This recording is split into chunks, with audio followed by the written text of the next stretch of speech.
Good morning, everybody. It's Hammer. Today is Tuesday, September 16th, 2025. Thank you for joining me for Hammer Live. I don't know what else to call it, so we're going to go with that for today. And of course, this is your daily mortgage market update, but I think we're going to start making a little bit more than that these days. So anyway, of course, I'm Hammer. You can learn more about me and the different products that Hammer Solutions has by checking them out down below. We've got Originator Success, Grab and Go Social, Rate Sensei. Remember, you can join me live each and every weekday morning, 9:30 a.m. Eastern Time, broadcasting on Facebook and YouTube. I will probably start adding some other channels to that real soon. If you're here live, say good morning. If you're watching the replay, do me a favor, give me hashtag replay, hashtag replay in the comments. Let me know that you were here. I get those vanity metrics like, 400 people watched your video, and I know 400 people didn't watch my video, but if you watched my video and you put hashtag replay, then I know you watched my video. So anyway, if you're here live or on the replay, don't forget, smash that like button. If you're on YouTube, give it that thumbs up, subscribe, make a comment. I get comments during the live, but they're different than comments on the recording. So if you're watching the recording, make sure you put hashtag replay in the comments. Also, I would love to hear your feedback. I do go back and read the comments in Facebook and on YouTube. So tell me your thoughts. We're going to have the question of the day today. So what are we going to be talking about today? We are going to be talking about what's happening with the Trump Fed virus. Trump trying to get in and take over the Fed. We're going to talk about Nikki T. Where's Nikki T today? It's like, where's Waldo? Where in the world is Nick Tim Ross today?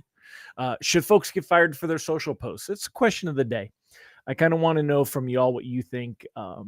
We're going to, I don't want to get too far down that rabbit hole, but we're going to talk a little bit about that because it's still very, very prevalent. And it's actually in the Wall Street Journal today. And I noticed they didn't turn on the comment section. So that means it's a hot topic. And I kind of want to go over that. So remember, you can sign up and get a text reminder that we're going live each day, hmmr.io/reminder. Or use this cool QR code here. We don't sell your information or use it for anything nefarious. But if you would just like a quick reminder that I'm going live, then go ahead and check that out. Also, if you'd like to sign up for our free daily lock advice emails, you can check those out at ratelockadvice.com. Sign up, get those to your inbox each and every weekday morning, as well as use this cool QR code here. You can sign up for our text alerts at ratetextalerts.com. They're $7 a month. You don't have to spend $50, $60, $150, $200, $300 for lots of cool tools, but in order to stay on top of what's going on with the markets, we'll do it for you for $7. It's dirt cheap and it works great. Check them out. And we'll come back and talk about some of the other stuff. So anyway, if you're here this morning, say good morning. Let's go ahead and get started. Let's say hi to the live folks first. Who do we got here this morning? We'll do a quick roll call. I appreciate all of you that join me. That's why I do this every day. Kyle Mazikas and Mike Brown, Kelly Hamilton, good morning. We've got Brandy Brickler, good morning. Michael Love, Randy Tico, giddy up, sir. Leroy Romero, good morning. Mallory Fotiadis and Deb Dickinson, Holly Johnson, Nicole Semarat, Amber Moser, good morning. Yasmin Martin, Megan Bissell, Kenny Rivard, Robert Bashirs, Rob Stewart. Ron Siegel says, today we're celebrating National Guacamole Day and National Cinnamon Raisin Bread Day. If I have the choice between some green snot-like substance, it's a little chunkier than snot, chunky snot or cinnamon raisin bread, I'm going with cinnamon raisin bread. What about you guys? Guacamole or cinnamon raisin bread? I am not a guacamole guy. I've tried it. I'll eat it once in a while if you mix it in with something else. But there's something about the color, the texture, the flavor. It just doesn't do it for me. Good morning, Angela Walters, Holly Johnson, Kelly Hamilton. So, all right. Well, Amber's hopping in on that one already. Don't worry. We're gonna get in there. We're gonna come back to that. We're gonna get to that one. So we'll get back to you on that one, Amber, for sure, for shizzle and all of that stuff. Morning, Dave Zelinki. Good to see you, my friend. Allison Foy, great to have you here as well. All right, my friend. So let's go ahead and let's get started. I'm going to share the screen with you. We'll dive into some of that, and then we'll come back to that question of the day. So first things first, let's go ahead and do a quick recap of what happened yesterday. If we take a look here, actually, I kind of liked it that way. There you go. If you take a look here, we see that when pricing came out yesterday, right around 100.22, ended the day up about 17 basis points on the day. That is improvement. All right. However, there were really not many reprices better yesterday. It wasn't that big of an improvement, but it is enough to give us a smiley face. This morning, you'll see this little window right here where bonds drifted down and then popped back up, which we see right here. This is when the retail sales data came out this morning. Retail sales data showed right here. Let's see. Now, where is the retail sales data? Did they bump it? I was just looking at it. Blah, blah, blah. Come on. Pain in the... They changed it. Hold on a minute. Let's see. Retail sales. Here we go. Okay. So retail sales rose by 0.6 in August on the month. The data defied expectations for a slowdown when hiring slowed and inflation picked up. So retail sales hotter than expected. We saw a very minimal reaction to that right here, where bonds dropped down and then have come back. And basically they're flat from where they were yesterday, from where we ended the day yesterday. So, but this is improvement. So basically, if we go take a look at rate sheets, we are going to see rate sheets that improve a smidge. Should see some small improvement on this morning's rate sheets. Look at this happy sauce. Went from 6.29, probably around an even 6.25. So rates not really changing as you would, kind of expect with those numbers. However, better pricing is what we will see a little bit on there. Reprice risk on the day is low. We did have that brief window where bonds reacted to that retail sales data, but they shrugged it off, and there's really no reason to expect that today. Rates do have a bit of room to improve from here, but it's not likely that we see them move much. So even if the Fed meeting doesn't help much, and I'm going to go ahead and lock advice. Let me put this on the bottom of the screen. Hold on a minute. Float them all. So we can go ahead and we can talk more about what's going on with the Fed meeting, kind of tomorrow, but it's not likely that we're going to see rates make any big improvement. They're probably not going to move it all today. Now, tomorrow we're going to get the Fed meeting. So what I said we were going to talk about today, first and foremost, when was the Trump Fed virus. So let's adjust the window size and then we'll get into that. So Trump, of course, trying to sneak his way in and take control of the Fed. I think he realized, somebody was able to get through to him with the fact that he can't fire Jerome Powell. There is no cause whatsoever to be firing Jerome Powell, and he's not making any move there. So instead, he's trying to infiltrate from the inside. So they, Moran did get approved. Oh, this is not the one I want. Hold on a minute. Here we go. This one's one of the articles I wanted to go on, but I don't know where I have it. But anyway, Moran did go ahead and he got approved. However, as you can see here, the appeals court rejected removing Lisa Cook. So Moran will be able to vote in today's meeting, and so will Lisa Cook. So Cook's still cooking in the kitchen. She's not going anywhere yet. And then here you go. Moran confirmed for Fed board. Senate votes to confirm Trump picks Stephen Moran to the Fed board. It's an unusual arrangement. Moran said he would stay at his White House job on unpaid leave while working at the central bank. And what's kind of funny is he was the guy that has been very vocal in the past about saying that he, here it is. He was highly critical of Fed policy under Jerome Powell, including the central bank's decision to lower interest rates last year and its cautious approach to further cuts after tariffs raised new concerns about inflation risk. Oh, this is the part I wanted where he talked about. Here it is. I'll come back to that one, though. He's previously been sharply critical of Fed officials who move into executive branch jobs and vice versa. Because, again, it's all great unless it applies to you, right?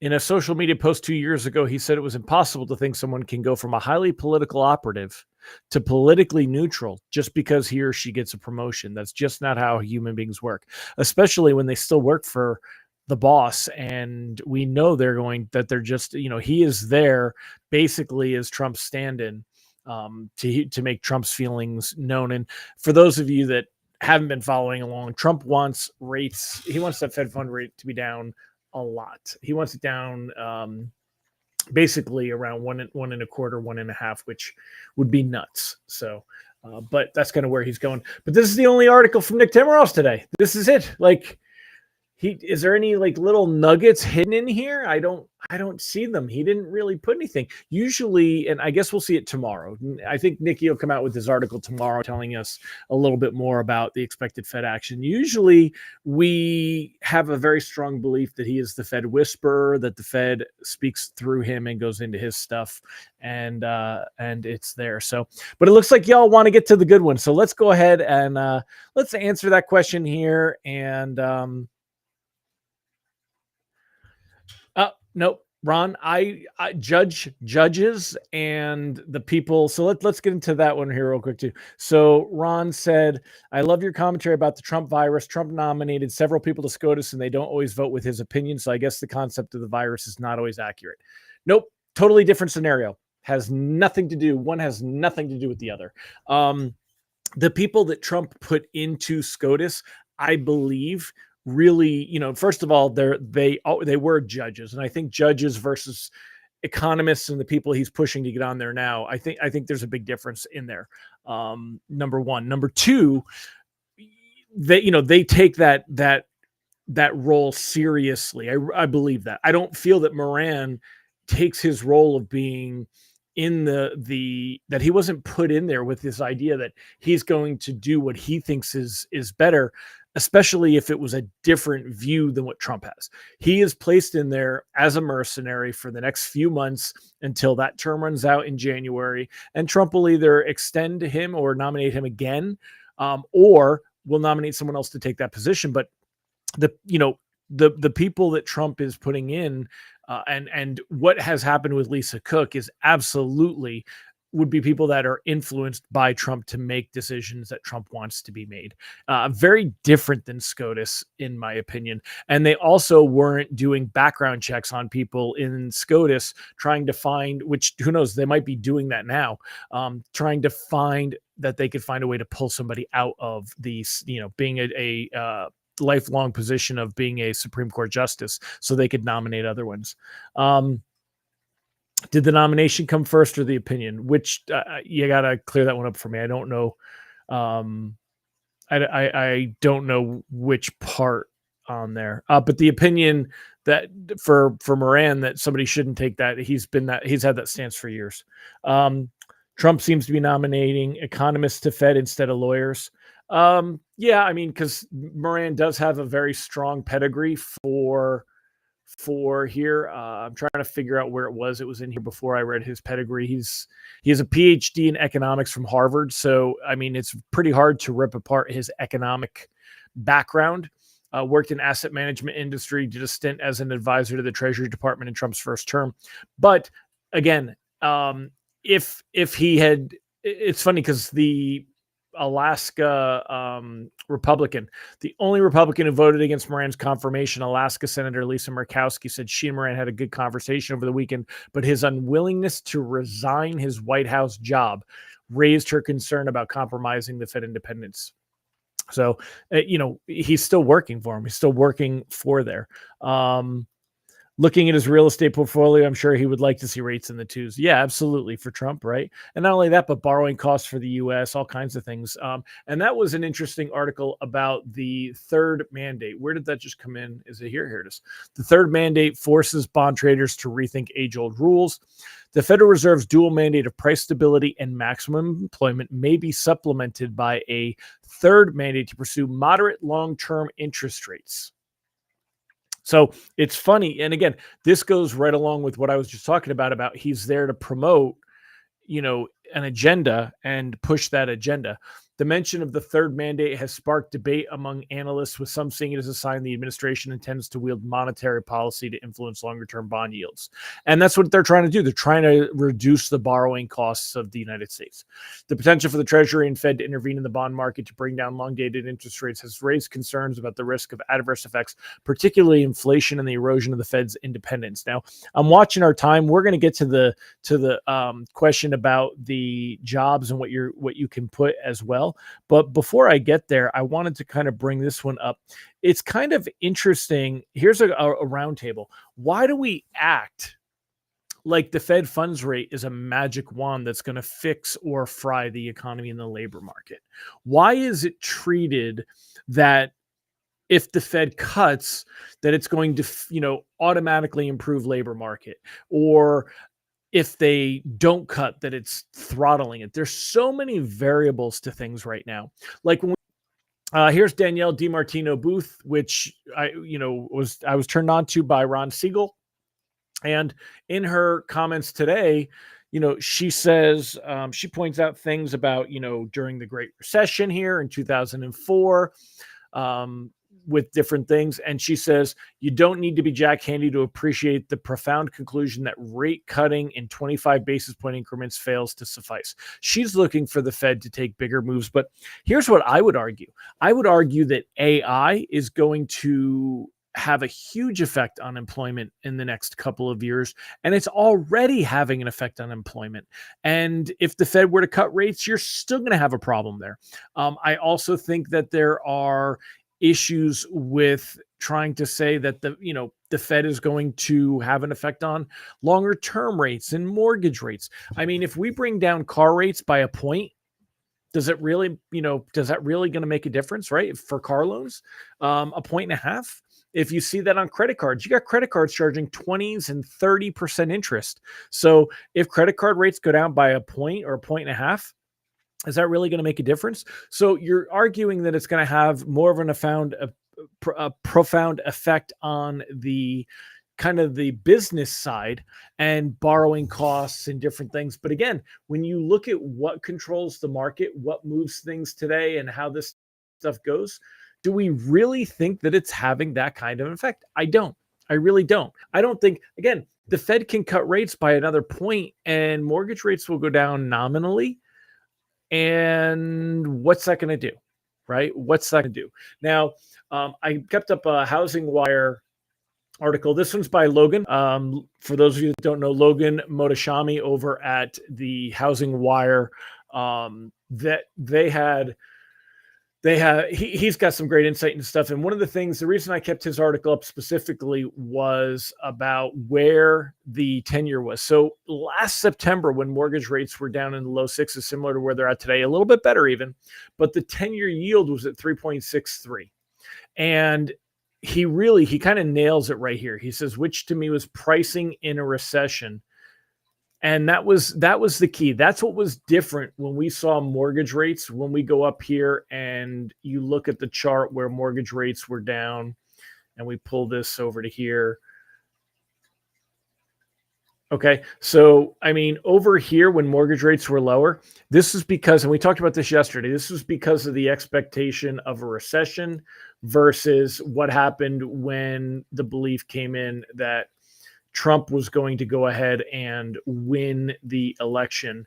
And that's when we saw everything economy increase, including mortgage rates. And they did that here. The 10-year Treasury, though, at the time, that Treasury yield was down to 3.63. And if you look at it now, we're at 4.03. So, and actually, if we try to move this to a year, you can get a better idea. So, I mean, it was all the way down here and we're all the way up here. That's a big difference. This is a big difference right here. So we don't see that. So I'm just kind of, now Ron says, and by the way, if anyone wants to come off mute, if you want to jump on the show, I'll be glad to post the link. People can jump in and we can discuss this. You don't have to type it all in. So Ron said, I submit there's more to the economy than mortgage rates, although the consumer is 70% of the economy. Businesses borrow money. Their interest is generally tied to prime in some way. I agree, but I don't know that that's going to have the trickle over. I don't want to say trickle down, but trickle over effect that we've had in the past. I don't think that businesses borrowing more money is going to lead to more job growth. I could see it leading to a higher investment in AI, would be what I would argue on that. And prime, of course, is heavily influenced by the Fed funds rate. It's based off of it. So yes, it's certainly small businesses will be encouraged to hire more people with lower rates. Will they, and why? Will they, and why? I did an informal, conversation with the founders board that I'm a member of back when I was in San Diego a couple of weeks ago.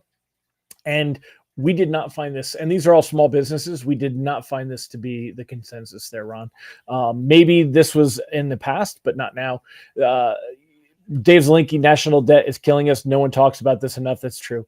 And then Ron Siegel said, of course, they do background checks on the Fed. The Senate has to confirm them. Yeah, absolutely. They do that. But they did a background check on Cook, and the mortgage fraud happened before Cook was nominated and confirmed. So, all right. So let's go back to some of your comments. And if you've answered them, maybe say them again if I miss them. But let's go to the comment. Let's go back to the question. Should you be fired?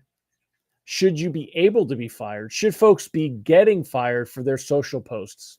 And why or why not? Now, the ones that have the most to do with anything are people celebrating. And I want to be clear on that, celebrating the assassination of Charlie Kirk. Now, to me, I'm a business owner, right? So I've got, a few people that work for me. If their views are their views. They can put what they want on social media, and I'm not gonna really bat an eye. However, if I see somebody celebrating someone else's death, if I saw somebody celebrating school shootings, if I saw somebody, and to me, you could say that they're different, but no, there's not. There's nothing that and I think that's where there's a lot of pushback from all of us is you just because you disagree with Charlie Kirk, or even if you felt that Charlie Kirk was whatever. Now, it's funny. Remember who's the one death that everybody celebrated and it was socially okay to celebrate his death? Who was it? And it's happened in the last year. Someone tell me in the comments, who was the death that was socially celebrated on social media with almost virtually no pushback? It was the United Healthcare CEO. The United Healthcare CEO. What was his name? United Healthcare CEO death. Brian Thompson. So, and I don't even remember his name. That shows you that one. And you're right, Robert. It's always okay to say that about the death of Hitler, but Hitler died. He wasn't assassinated. The one who was murdered was Brian Thompson, the CEO for United Healthcare. People are so angry about the state of healthcare in America that they were okay with this. They were supporting this guy, Luigi Mangione. And that was where it was socially acceptable. It was all over the place that people were like cheering this Luigi Mangione guy. It shows you how perception is. So, but for Charlie Kirk and school shootings and it's funny because remember the senator in Hortman who was in Minnesota, her and her husband were gunned down at the front door. That one, there was a little bit where it was okay that people were, it's funny and fickle how that goes. But so for my opinion, if you celebrate that, I think that shows a character flaw. I think it shows a character trait that is concerning, that you're desensitized to think about the fact that somebody was killed, and whether it's school kids or whether it's, and again, people would have cheered. It would have been okay if there would have been a certain amount of the population. They would have cheered if Trump had actually been killed during that assassination attempt. But these things are just, it's, in my opinion, no, it's not. And I see a lot of misuse of the First Amendment, by the way. Dave Zelinky, really? You didn't know? Remember the CEO? This was December 4th, 2024. It was less than a year ago. Luigi Mangione, he killed him in New York City. And people were totally okay with the fact that this guy had gotten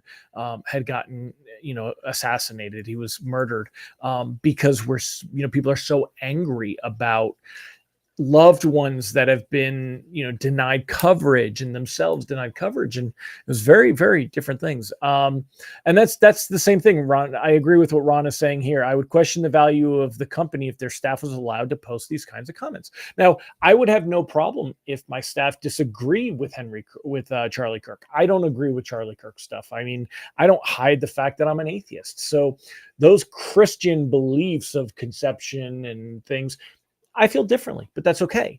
And sharing that stuff, I think, was okay. But I think that's when you have somebody celebrating that somebody was killed. I think it's gross. And I think many of us have that. It's like a morality issue there. Derek, if I'm a business owner, someone celebrates death and violence, how can I trust them? Exactly. Right, Derek? Like, I would not be comfortable if someone felt that way. I just think it shows a very dark, psychopathic kind of thing there. Ron said the First Amendment is to protect idiots from making stupid comments. We don't need a First Amendment for comments we agree with. Now, well, the whole First Amendment thing is it protects you. The First Amendment is what protected South Park creators, Matt Trey and or Matt, whatever, Trey Stone, right? The South Park guys, when they make fun of Trump, that Trump can't send the Marines to their door and jail them. That is what our First Amendment protects us from. It protects us from the government with our ability to have free speech. It does not protect you to say whatever you want in your life with no repercussion. Things have consequences. Actions have consequences. And I have to think about all the things that I want to say and share all the time. And sometimes I go, you know what? As a business owner, I probably need to keep my opinion myself on this one. It's probably not something I need to be putting out there. So you get that same thing where it's the same one, right? And yes, I agree that Charlie Kirk was out of what's funny is I think Charlie Kirk, I've seen a lot of things that talk about him being hateful and racist. So I never really watched the guy, but I watched a bunch of clips. I could see where people have that opinion and I could see where people have a different opinion. And I formed my own beliefs on this, but really what I've noticed is ambiguous image. It's kind of like this one. You remember this picture? Let me try to bring it up. I'll share the screen. I can't make it full screen, but I'll bring it up anyway. Remember this picture, and it's what do you see? Do you see a young woman? This is her eyelash. This is her nose. This is her jawline. This is her ear, and she's looking away from us. And this is her hat with a feather. Do you see the young woman? Or do you see the old hag, where the old hag, this is her chin, this is her mouth, this is her nose right here, and she has like a wart on her nose, and this is her eye, and this is part of her hat with the thing. Do you see a young woman looking away or an older woman looking down, right? So that's kind of the question, and that's the very interesting thing is I watch people that can watch the same clip and they feel differently about that clip. But either way, I don't think it's ever okay. And if somebody in my company did that, we would let somebody go. I would replace somebody. I just find that that's a huge problem to celebrate someone else's bad thing. But like I said, but again, the United Healthcare worker, we were so frustrated that it was actually, celebrated widely, and that was okay. That was considered okay. So you got to be aware of this stuff. Now, I'll spin this to a sales moment. If you'd like to learn more how you can use social to get business and how to behave on social and still get business, go check out Grab and Go Social at grabandgosocial.com. And there you go. So Kenny pointed out, exactly, disagreeing is one thing. He called for Biden to be executed in his podcast. Who said that? And I would love to hear that. I can't argue that somebody didn't. If you're saying Charlie Kirk said that, I would love to hear where he did, because I have not seen behavior that would support that. But no, that should never have been an acceptable thing either. Great presentation on YouTube by Amir Odom, debunking the biggest lies. Yeah, I know. About all the different things, about the different stuff. So yeah. So oh yeah, dude, Dave. Everybody did. There was big time on social media.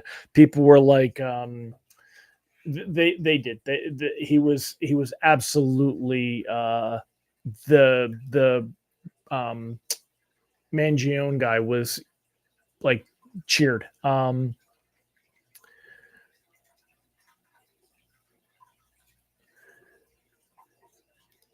We've seen several people accuse Charlie of being racist when challenged by him. Give an example. I've never seen one. There's one where he talks about, there's a clip that's used a lot where he talks about the Equal Rights Act and the Civil Rights Act in the 60s. And his intention behind it is talking about how it was too broad, and how even though he talks about how there's parts that were really great, but as a whole it's too broad and it's led to other issues and different things, but people take that to mean that he thinks there shouldn't have been one. And so there's a lot of spin on a lot of these things. And what I've noticed is that when people have an opinion, it's like that image that I showed you.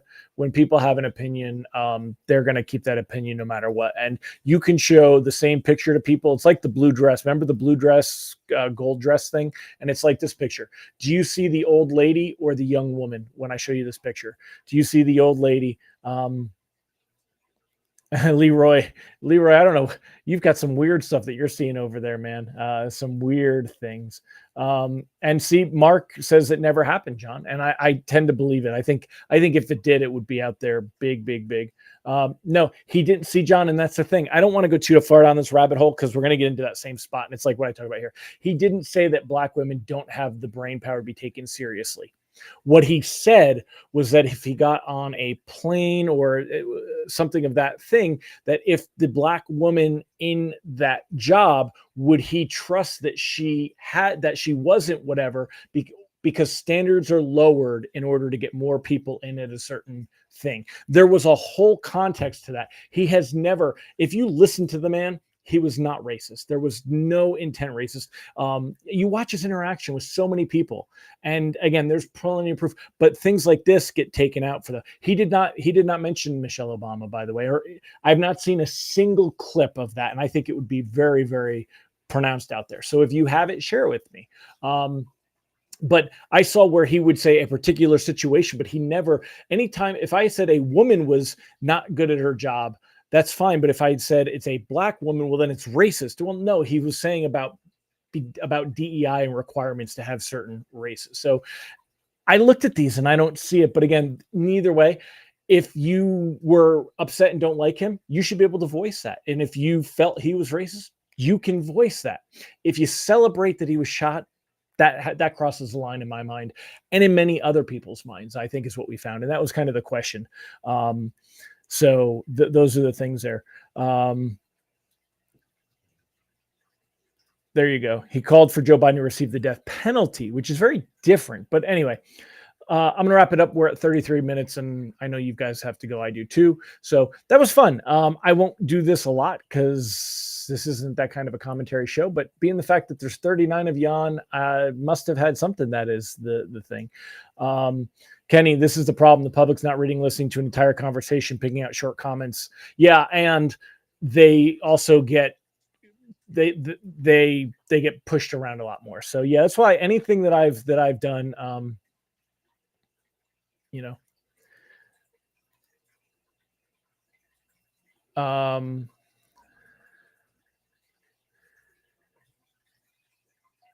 I don't see where here's the clip, but I don't see anything there. So, and I don't know when you say Jason, are you referring to me, Jason, or someone else? So anyway, hope you all have a fantastic day. That was fun. And I'll see you guys tomorrow. We'll talk about the Fed.